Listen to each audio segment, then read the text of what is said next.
This is interesting. Two doomsday planes took off shortly before Trump announced COVID-19 diagnosis.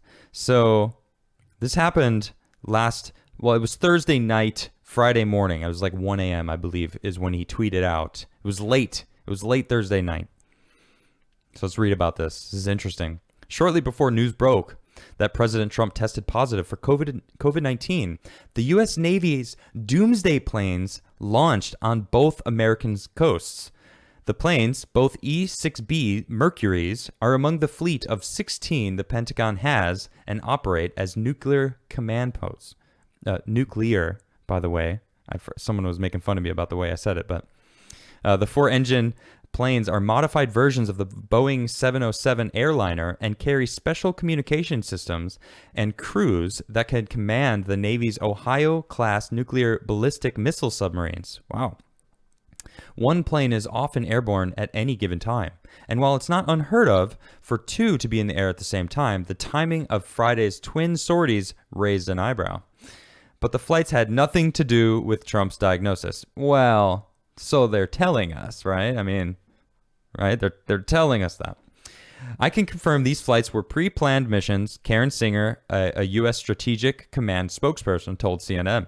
A Stratacom spokesperson told the Washington Times the timing is coincidental.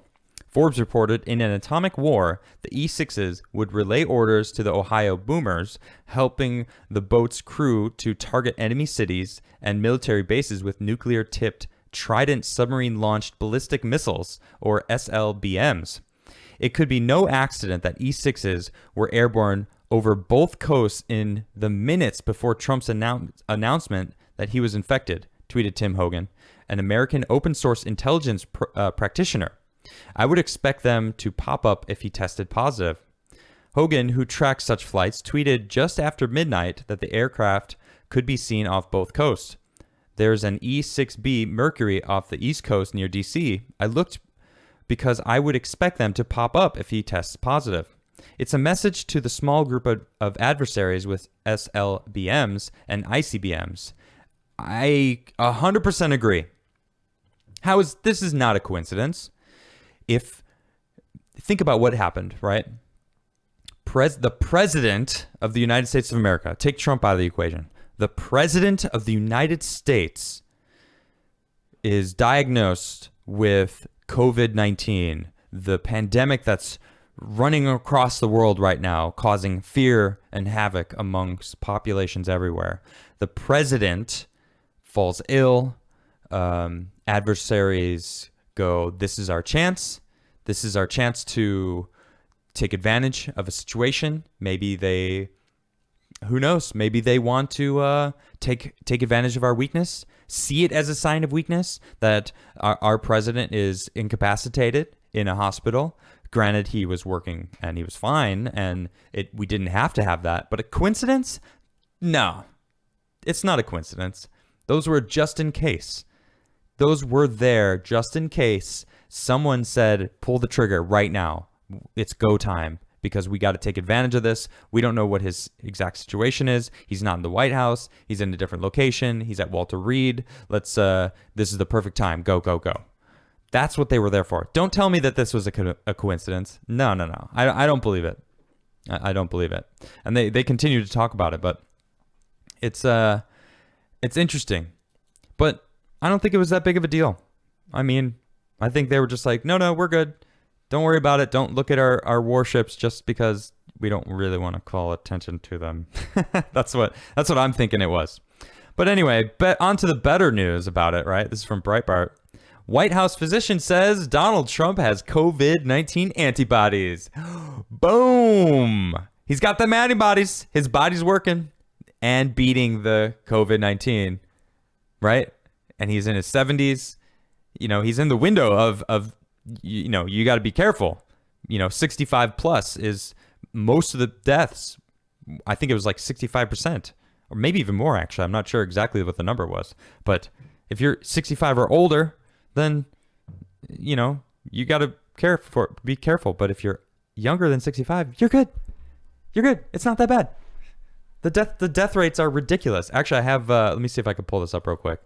I have someone posted the new death rates, and it is just it's oh yeah, it wasn't the new death rates. It was something interesting. Check this out. This is from Jake Coco on Twitter. He got these. I looked at. He explains further into the thread that he got it from the CDC website, and I saw it, and it's true. So I know these numbers are accurate. 2017, 2.8 million deaths. That's 234,000 per month. 2018, just a little bit more, 235,000 or 235,000 per month. 2019, 2000 or 239,000 per month, and we're averaging right now, with all deaths in the U.S., 236,000 per month. So we're actually, I don't want to use the word under par, but it's fitting. All right, but look at this.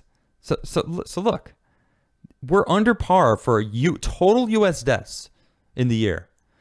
We already, the whole COVID deaths, the numbers, everyone's talking about that they're fluffed numbers. You know, if you get hit by a motorcycle and you had COVID, it's a COVID death. If you had cancer and you were battling cancer for 6 years and you had COVID, it was a COVID death. All these different things.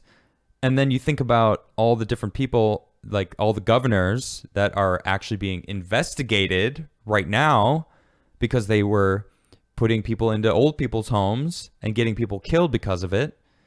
You know, that's even more fluffed numbers.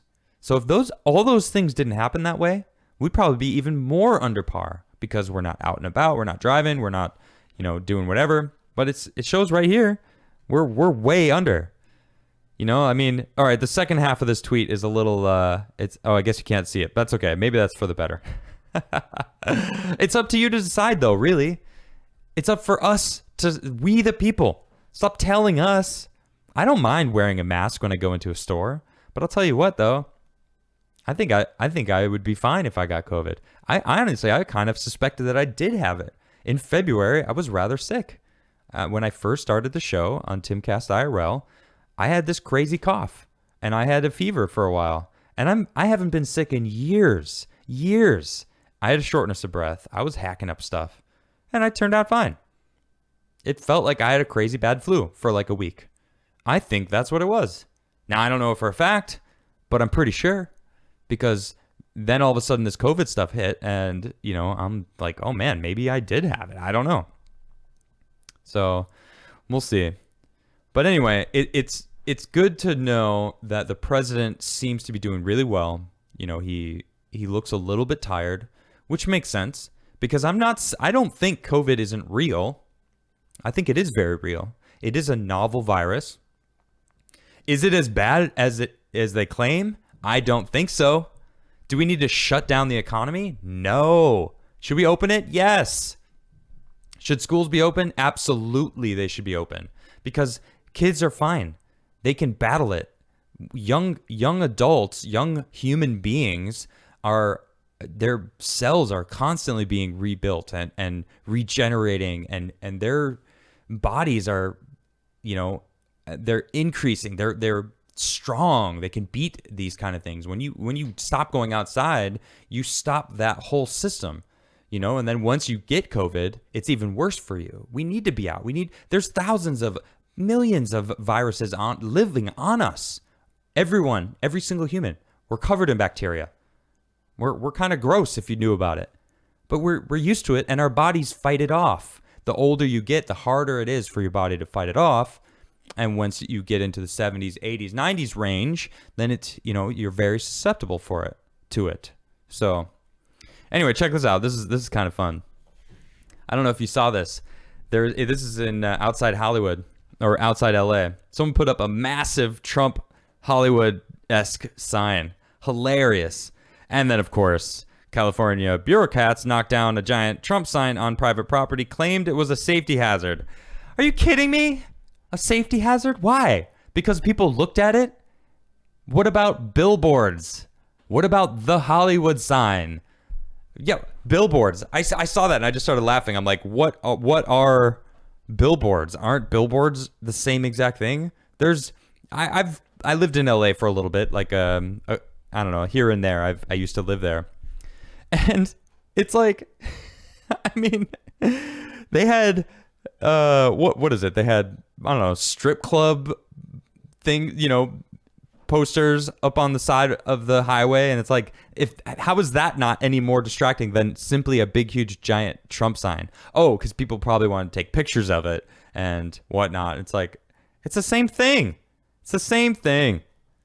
Anyway, I thought it was awesome. There's actually a video floating around on Twitter right now of them putting this up, installing it, and taking it off the truck and putting it together and installing it in the middle of the night. It was probably like early morning. So anyway, I thought that was pretty funny. I wanted to, if you hadn't seen it, I just wanted to show you. And then, of course, it's funny that the bureaucrats had to shut it down, right? So